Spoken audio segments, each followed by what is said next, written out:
that note as well. Yeah. It's just interesting, because it's something that obviously can be a kind of a root cause around why somebody is maybe self-sabotaging as well. Yeah. Because they don't, if you become kind of successful in whatever, then you stand out, then it's this whole aspect of where oh look, that person's getting too big for their boots, or that kind of that aspect of bringing somebody down, or it's just an interesting, fascinating area, brought on by the pictures of oilseed rape in a way, and the connection to the fact that I was chatting about. Certain saboteurs too, like the hyper achiever, I think would be one that wouldn't do as much. Someone who was hyper achiever wouldn't be as inclined to celebrate as much, because it's all about the achievement. The minute that achievement is done, you're on to the next one, that sort of way. So there's no kind of time taken to actually really celebrate whatever the achievement is. It doesn't matter what the achievement is, really, big or small. Yes, and the aspect of that, hyperachiever, it has to be the top. It has to be the top. It has to be, so it's like, that's it. They don't want to, they then don't really want anybody in a way to know about the achievement, because it's not the top anymore, because they've achieved it. They need to, there is definitely. Eddie, what do you think about celebration, or the whole aspect? I'm actually listening as we're talking, in that where we know we work with the 10 saboteurs. So the judge would actually, you're not allowed to. So the judge will jump in there as well. Yes. Actually, the hyperachiever, I think that makes quite a lot of sense. But then let's go through. Let's see some of the others. If you're a victim, if you feel that you're always a victim, there's no time to celebrate success, because I feel like a victim, and that. So why would we see the others? Avoider. What about avoider? Well, avoider would be doing well to get the thing achieved, to celebrate it. Well, you see, that's it, because the avoider wouldn't want to. You don't want to upset the apple cart. You see, so if I'm going to say that I'm better than somebody else, or you would take that as, and that's the whole point. That celebration is not about measuring yourself up against other people. Yes. Celebration is about celebrating this, and it's those small celebrations that they're the most powerful. The one where you literally have done something that you said you would do, and you literally go, yes, I did it. That's the celebration, that's the basis. And celebration is not about verbally going out to everybody else. You should actually celebrate just within. It doesn't mean that you should not celebrate out. I think that is also important. Yes. I think that you should, that should also be something that we should do. But definitely the most important practice is to begin with oneself, and because that's the acknowledgement, and that's what I suppose the judge would come up with. Like, who do you think you are to say that there's any good in you? Because I keep you on the straight and narrow, and I keep you well, and I keep you safe by keeping you down. So I suppose by celebrating, we're coming up, in ourselves. So that would make sense too, wouldn't it? Yes, absolutely. That's an interesting thing, because now the converse on that sort of thing, the controller. I would controller sabotage. Sabotage celebration. Yes. Any thoughts on that? Yes, because the controller would be like, actually, and I'd be thinking hypervigilant, actually. I suppose maybe I'm thinking hypervigilant, but the controller would like to keep everything in control. And if you start to get a little bit too excited about where you're going or direction you're moving in, then that might not be, it might get out of control. I kind of feel that, but I actually feel the hypervigilant coming into my mind, because it's like hypervigilant be going, hold on, this isn't safe. You're going to be seen by people. You're going to be out there more if you're, I want to add to that one, because I like what you said there, Anita, but I think with the hypervigilant also is that, well, there's no time to celebrate, because we have to be so careful. You know, True. what could go on? Yeah. And the stickler, how would you see the stickler? Oh, well, the well, stickler with it's never going to be good enough to celebrate. It's just never going to be perfect enough. Yes. We will celebrate when Mm. it's perfect, but obviously it's never going to be perfect. That's right. Okay. And the hyper-rational? Hyper-rational again. The celebration yeah. will be in the head if there is any celebration. It won't be a true celebration. It'll be Well, and I would see the hyper-rational would be working it out and deciding again whether it meets the criteria for celebration. Yeah. And it's going to spend so much time actually trying to get involved in working out whether this actually meets the criteria. And then if we're going to celebrate, well, what's the best way to celebrate? How are we gonna actually celebrate? And it's going to get caught up in trying to work out, well, we could celebrate this way and we could celebrate this way. And what's actually, the most, like, say, efficient or the most, logical or the most, so it's just never going to happen. Yeah. I think the last one that we haven't spoken about, and that one is, it's almost like when this happens, it's going to be better. So if this happens, it's going to be better. So the restless type of person, again. Oh yeah.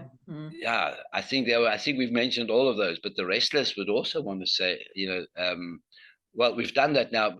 It's not good enough. I need something new to stimulate myself. Yeah. And or this feeling of, I could see the restless as well, as that feeling of celebration becomes visceral. The restless is going, oh yeah, that's enough of that, let's move on.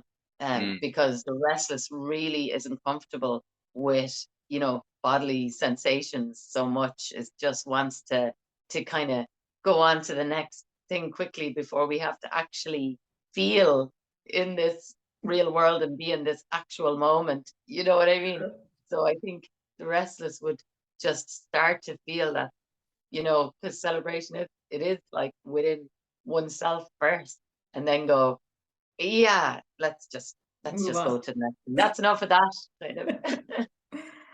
Yeah, I think there's something there around all of this. Is we've now sort of identified why people won't do it, but then why should you do it? And I think part of it is not just why should there's a point where we need to get into the habit, Anita, because you said it started off with you saying, you're in the small little celebration things. Now, one of the things that I had, my wife and I always had with our children, is, and it's not so easy to just do you complete it, but to practice it yourself is not that easy. So if somebody said to my daughter, for instance, you're beautiful, to acknowledge what the other person had said, because that's the way that you start celebrating in yourself. And we're just using the beautiful. There was other things, you're such a kind person. Thank you. And then recognize that. And then from there, the moment you can get that habit of acknowledging, then you can you can start celebrating, because we've got to almost like acknowledge that this was a good moment. Or a good observation, or a good whatever it is that you saw or experienced. Acknowledge and accept, isn't it? Yeah, accept and then celebrate. And again, we don't have to jump up and down and celebrate with that's not necessarily what's always needed. And as you speak about that, what's come up kind of within me is that feeling, because again, this is something that I have struggled with, that I'm changing. It's a habit that I'm changing gradually. But as you speak about that, I got that feeling within of, you see, if you acknowledge and accept that and then celebrate it, then it's like you set this standard, and what if you don't meet that standard tomorrow? Right. So now, for example, if somebody has created that identity that you are a kind person by saying, you're so kind, and I go, thank you, and I accept that, so now I'm kind, right? Then what if tomorrow I'm not kind? then that's quite a, you see, and so you're right. Expectation has been set, and now I need to meet that expectation forever. And and you're quite right, because that's where the judge comes in. You see, because the judge then will start working against you. And I think, well, this is it. Is that expectations? Is that some of that could always also be to celebrate that you acknowledge that you can't always be perfect. Because we can't always be perfect. Yeah. There's sometimes that. And also, absolutely. And the other piece then comes back is like what we were talking about before, which I've realized is a very important piece anyway for me, is again the difference between identity and behavior. Yeah. So I'm not saying I'm a kind person.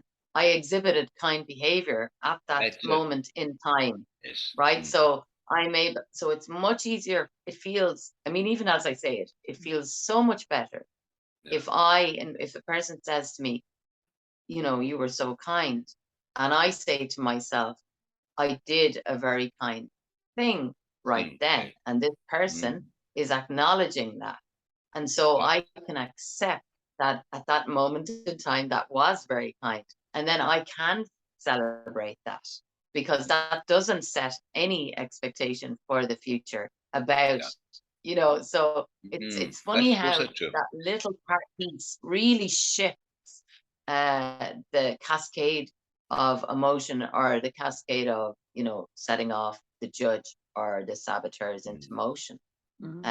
Yeah, for me anyway. So would love to hear your thoughts on that.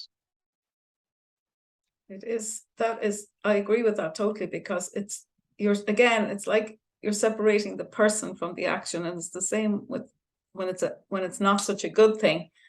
It's the same with the good things, because if you do it with one, you'll do it with the other. And it's something that I just, what came back to me was, I remember when I had a play group years and years ago, and at that stage I knew that I was so careful to do that with children, because it did separate them. Because I think when I was reared, it was like you were either a good girl or a bad girl. There was no it wasn't anything about what you did. It was all about who you were. Like, so you were being labeled by what you did, was who you were, if you know what I mean. And it takes a lot of time then to undo that, even though you know it in your head that that's true. You actually still don't know that it's true. So that's why I think that that's such a, but what I'm celebrating here is that I think that as a society, we have learned this somewhere along the line, that is the case. And I think education now, I hope, I'm not in the education world now, but I hope that I think it has learned how to do that. I could be wrong. But anyway. Yeah, well, I would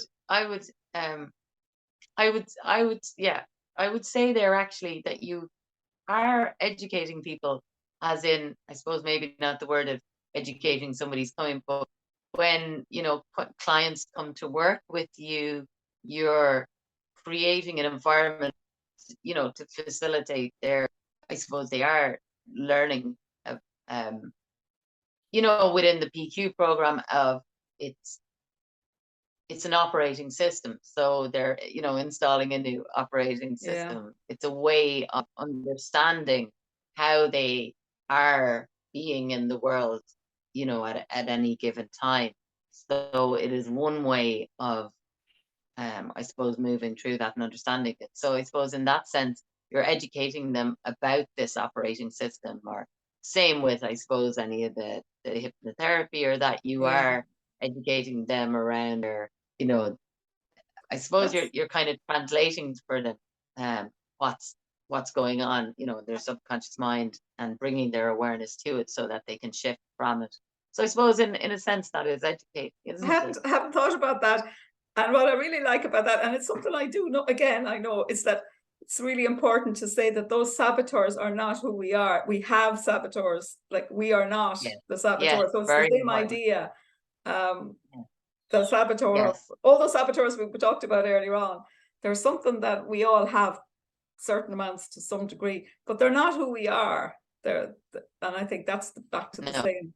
And it's really, because sometimes I would be saying, oh, my judge, and I'm going, yeah, well, if I say it's my judge, I'm kind of saying it's who I am. So I try, and this is just for me, I try and be careful to call it like their judge or something, because there is a judge inside me, but it's not who I am. You know, so and when I'm judgmental, to see this is when I'm judgmental. Yes, and it's a behavior, not it's not. I'm not being a judge. That piece of, yeah. I think that's why there was that piece, if I'm not mistaken, in the program around offering people the opportunity to name their judge, to give their judge a name, give the judge a name, so that the judge can be called out, you know. So whatever that is, then it's because it's the understanding also that the judge that sabotages you is not the same judge that sabotages me, or the same judge that sabotages Eddie, you know. So they kind of almost have an identity of their own in one aspect, you know, in one kind of way of looking at it. I suppose it makes it easier to call them out. Now, I don't know about you guys. I kind of did, but I kind of didn't. And I'm wondering, maybe I will actually give the judge a kind of a character, you know, of a name. I don't know. What do you guys think? I never gave that judge character a name, or any of those saboteurs a name.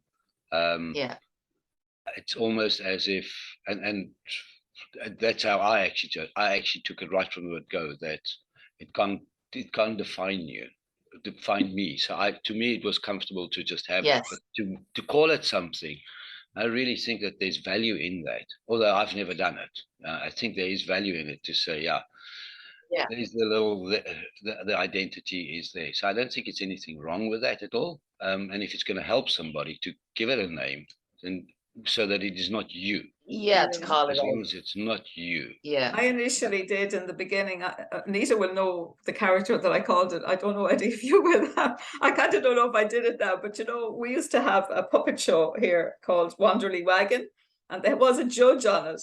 It was like a big mouth like that, and it was kind of like it was a funny character. It was a child's program. So I kind of used to just imagine my judge a bit like that, really mouthy. Okay. Sorry, what was the program called? It was called Wanderly Wagon. It was a totally fantasy thing. It was so long ago. Like, anyway, I'm not going to describe it. It had characters like 40 Coats and the Whirligig Witch. And it was slightly bonkers. It was like a caravan that used to fly in the air, and there was a crow, Mr. Crow. It was like, it was. It was a great, yeah.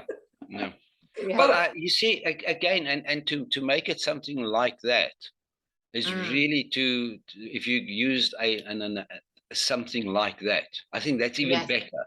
It's even better to use a non-existent type of thing, you know, because there's if you do it if you give it a name, everybody should do what they want to do themselves. But I see what I like about what you did there, Bridge, was to give it something. It's almost like a fantasy, but it has an influence on me and may not. It remains a fantasy type of thing. I don't know if I'm clear on what I'm trying to say. I know what you mean. Yeah. I hadn't thought about it. It's just what came into my head. Wonderful.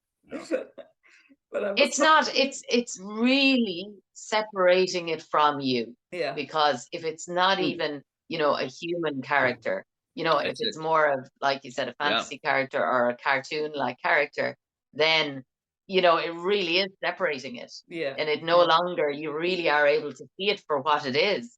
And you're able to create possibly humor around it then as well, to lighten the mood when the judge is speaking. Yeah. That's true. You talk about this, and it's amazing. The mind is an amazing thing, how people actually stimulate thoughts by saying things. You know, because there's and unfortunately it's all in Afrikaans. I'm going to try and find it to see if I can translate the words, and I will send it to you, or we'll put it out. There's a program in South Africa which was called Lieve Haxie, which means sweet sweet witch. Mm-hmm. All right, sweet little witch. Now she is, it portrays it right through that she always gets the king's name wrong. It's this little fantasy thing as well. And she has this very dafty type of way of talking. Really, that type of dafty type of way. And there's all these little, and so she's, but she lives in the land of the gnomes type of thing. All right, so it's not, and there's a cat which brings in his name was Karl Kat, so cat being cut, okay. And he came from the city, and from the city he was the level-headed one, and there was a king as well, and the king really played the role of judge, and there were all these type of things. But what was fascinating now is I never thought about it in that way, is that she sings a song. It starts off, the theme song for it is where she actually sings, and she actually praises herself all the time. Oh. And she says, I am such a clever, I'm one of the best people, best witches that I know. But she can only, and then when they ask her to do something, she's, I don't know how to do that. She could never get it right. The one thing that she could do was to use her broom. She could float around on a broom. You know, that type of thing. Yeah. And it brings out that it really is the perception of yourself. It's the perception of what we have with ourselves. Yeah. That perception is that we should not allow other people to dictate to you. It's very much in line with what Anita was saying. We've got to be careful that we then, well, am I a kind person? Where that thing started off. It's very much the same things, that we should not allow other people to dictate to us what we should be by what they have said to us or done to us, because we are all unique in our own. Yes. We're unique. So even the good things, the negative things can draw you down, and the positive things could potentially draw you down, and we should not allow that. We see the world for, except I think it all came about celebration, except the fact that at that moment I can celebrate that I was a kind person, what you were saying, Anita. Yes. So we mustn't allow the world to dictate to us who we are or what we are. Yeah. Because then there's labels being put on us.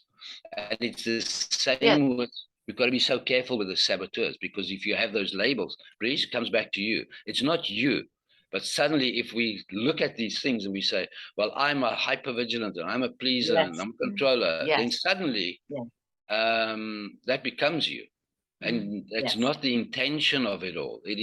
That's what influences you. And you might be born with those characteristics, but it doesn't mean that you've been labeled and put into a box. We should very be careful of that. Yeah, and that's very important as well, is that, so I would say that one is born with the potential for you know, certain characteristics, but it's up to us which ones we grow. So it's like lots of seeds have been planted, but the ones that you nurture are the ones that are going to bloom and flower, isn't it? Yeah. And the ones that you, I suppose, you know, just leave off are less likely to then bloom. So it's that, and that is the piece then that comes to the knowing, the self-knowledge, and allowing ourselves to go into that deeper place, which would be our sage, and you know, learn, well, what are, at this time in my life, what are the values that are important to me, and then what are the behaviors or characteristics that are sage powers that I want to grow in this time to live in alignment with those values, isn't it? And so that reflection piece is such an important part of that then, because, you know, every day ends, you know, and the sun sets, and every morning the sun rises, and it's a new day and we begin again. So I suppose they're all, you know, if we haven't learned how to do any of those things, if we don't have those as tools or resources, then how can we have that capacity to, I suppose, improve or develop our capacity for our well-being? Yeah, I guess. True. Yeah, it comes back to that, doesn't it? It does. Yeah. And the self-awareness piece too of how do I want to be in the world, for starters, and then how am I being in the world? And I do have a say in it all. I think sometimes the choice. Yes. Yeah. Choice. The choice. Yeah. Well, if you're going to look at the celebration, I think let's quickly run through the five sage powers that you have. Yes. And how does celebration fit into empathy? Any ideas? Well, it's certainly been empathetic for yourself to celebrate what you've done. You're showing that's true empathy. Yeah, because empathy is not. We must be very careful. Empathy is not, or it isn't. It's not cuddly all the time. You know, there's empathy is much bigger than cuddly, if you may. You know, we think, oh, you have to have empathy for somebody. Well, empathy is not just. There shouldn't be a sorry state attached to empathy. No. It's not pity. Yeah, it's not pity. No, it's not pity. Yeah, that's the right word. But how do you really then celebrate? Well, you can see how you can. Well, that's it. Because if you have empathy for yourself, you can celebrate your own successes, or not successes, the good stuff, or whatever it is. But you also allow yourself, if you have the empathy, if you exercise and practice being empathetic, that you could recognize, celebrate other people. Without, by the way, labeling them. Right? Okay. Yeah. And then explore. Well, yes, explore. You can even use explore and what would be the best way to celebrate, because I think sometimes how to celebrate is an actual issue, because I know in Ireland, I know we're talking about celebrating bigger things, but celebration can often be linked to eating or drinking alcohol, which isn't always what is the best. I know that's not the word to use, but yeah, so definitely explore could be used on how to celebrate as well as what to celebrate. Yes, and I would add to that then as well, from the personal, introspective part of that celebration, that explore would help us to look at what could be meaningful for me, what could I do in the moment that would really give me that sense of celebration. Again, more of a visceral sense, or so I could use that explore power to just try different ways of doing that. And it's important that we don't, when we do these, is that we don't think about it in the normal left brain thinking process. No judgment, without judgment. It really is that you should become aware of the environment and become aware of not thinking about it. So there's that awareness levels needs to be so high, not high, you've got to be aware of what's happening around you. That's when you're going to actually explore, because isn't that also true? Is that I'm going to take yesterday when I went out for a drive and I looked at all these fields, and it was amazing. All right. I could have for me, that was a celebration of, it was a unique way of having to celebrate. Because I became aware of the beauty around me. Yeah. We're celebrating the beauty just without anything else. Then the fact that you took photographs then was a deeper celebration, because you got to share it as well, I suppose. Freeze the moment in time so that you could enjoy it again or share it with others to celebrate the beauty of it, I guess. So it's out of the explore, it just happened. You don't have to, and I think that's the big thing about the sage powers, is that it should not be a deliberate process. It is something that will come naturally the more you do it, because that's where celebration becomes real, isn't it? It becomes real, but if it is not, I have to say to you that celebrate because I see you. You just went to the hairdresser, and now I'm being forced to say, well, you've just been to the hairdresser. So my wife comes back, and I have to tell her her hair looks good. And at the back of the round, she's, I can't stand this. It wasn't what I wanted.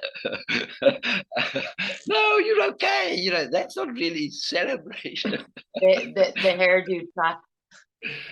Yeah. Should I say it or not?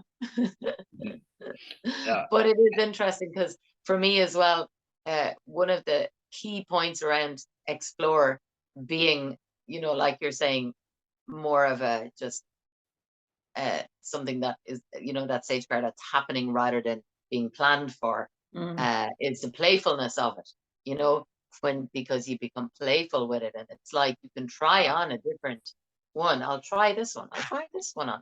Okay, let's see. Let's get curious about that. Okay, all right, that was like that. Right, let's try another one, and then, you know, so you're open and free to explore. You know, you're free to try on that feeling. It doesn't mean that anything is like set in stone or needs to be judged or needs to be, yeah. So again, you're free to do something that is not going to be, you know, quote unquote the right one, you know, or the perfect one, or you're, you know, free to play with it. That's what that brings up in. And what you've just said there actually quite links in exactly with what innovation is around. So that's those two actually come quite close, because you're now being innovative on how you're going to do it. And then also if we start have a mindset of celebrating the small stuff and celebrating the big stuff and celebrating, and we start getting the genuine celebration, that is how you will, it becomes innovative on what you see. It's true. And you innovating moments, because innovation is not just to go and search for it. You know, that's where the explore actually comes in. To innovate is to actually find genuine reasons to why this is such a good thing to celebrate. Yes. And for me, that innovate really is a connection to source. And it's those ideas come from deep within, but deep within is what's connected, is how we're all connected, you know, into that source space. So it's like a knowing something comes out, and it's only if the saboteurs are active that it gets, oh no, that's not good enough. Oh no, I can't say that. Oh no, I can't share that. Do you know what I mean? Yeah. Whereas it comes in very, very kind of purely and cleanly, and if we're growing our innovate power, we will share it, because we're not fearing judgment, or we're not in fear. We're in that love of just allowing that idea to burst forth from us, you know.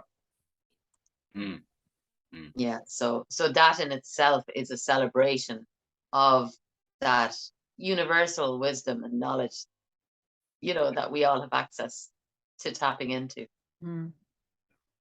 I think that's true. And navigate, how do you navigate the world? I think navigation is something that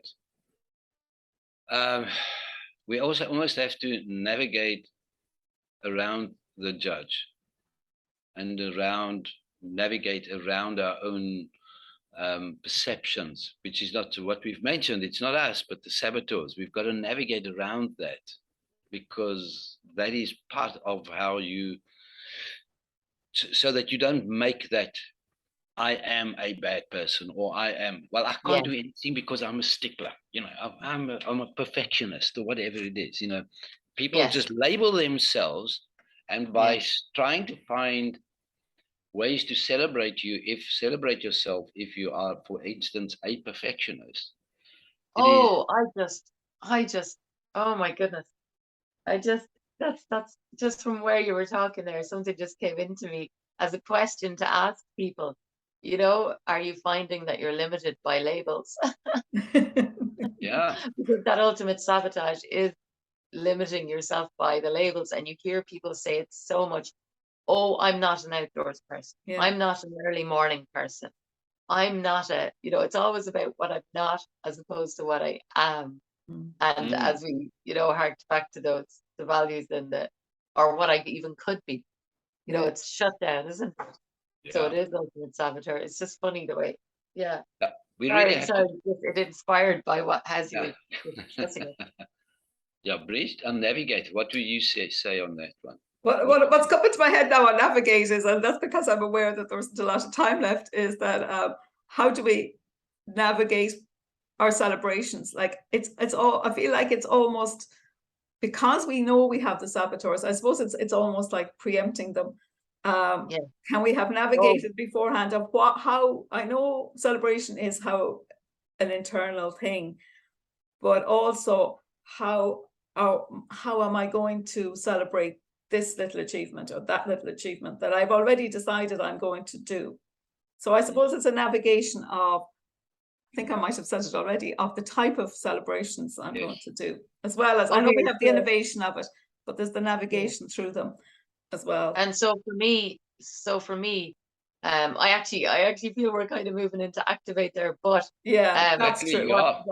What I'd just like to say before we do is that just again came to me as you're speaking and saying the word navigate, was for me is that flash forward, whether it be to 10 years time, 5 years time, to be 30 years time to the end of life, but looking back, you know, do I want to see, you know, just a flow of celebration in my life, even those little nuggets, those little moments, because for me life is a collection of moments, and you know, just little joyful moments.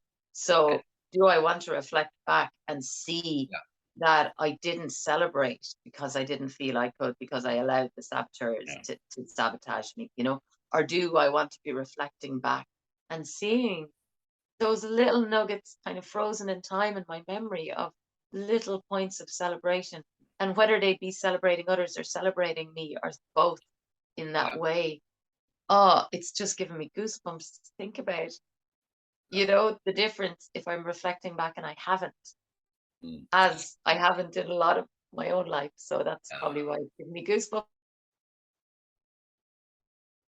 Wonderful. Thanks for sharing that with us, Anita. Yeah, and the last one, I am aware of the time, so but I think the activate is actually everything that we've said. It sort of just starts doing it, and by that, and then I'm going to use the ocean as a very quick example, analogy for myself. Then is to see, if you look at the waves, some waves are big and some waves are small, and some waves crash. You know, they're spectacular, and there's volume differences. There's a volume difference in the amount of water that's coming forward, and that's what we should see life and celebrate with that. And that's basically the sea is gonna. I always want to say that with this celebration thing, that if we do it the right way, it'll be like the ocean. It will always keep on coming. There will always be another moment to celebrate, because there will be another wave and another wave. Big ones, small ones, spectacular ones that you can go and surf and go into a pipe, whatever it is that you want to do, or just play in the small puddles. Yes, and interestingly, what's come to me there as I'm listening to that is that gratitude piece, that without the celebration, I'm wondering, you know, that celebration certainly makes it easier to, you know, embody that gratitude piece, doesn't it? Because, you know, as you feel the cascade that comes over your body when you truly celebrate something, after that does come that appreciation and gratitude for that moment, doesn't it? Absolutely, yeah. So without that celebration, it is cutting off a lot of different aspects of all of our sage powers, I guess, too. Yeah. So what can people take away from this? What is an action that we can offer people to try out from today's discussion? Celebration action, yes. So what is it? I think it should. Yeah, I think that this is part of it, is that it becomes exercise. It becomes an exercise, because the more you do it, the better. So I think for today, well, actually, this is something, is that when the people are who's listened, and I'm going to do it now myself when we're done, is within the next 5 minutes, I'm going to try and see things that can be celebrated. Small, tiny, big, doesn't matter what it is. But what is it that, it's a celebration, could be to have a sip of coffee and say, this is celebrate that awareness of what the coffee is, and not just coffee because I need caffeine. I'm just using coffee as not but those types of things, just little small things that you've noticed. If you walk out and look outside, what can you celebrate there? And then, because the moment that you can start celebrating outwards, you make it easier to start celebrating. But this is it. Really celebrate yourself, something that on yourself within the next 5 minutes, if you can. That's my advice. Will do. Yeah, and for me, it's just to, at the end of the day, just write down one little thing as I reflect back through the day.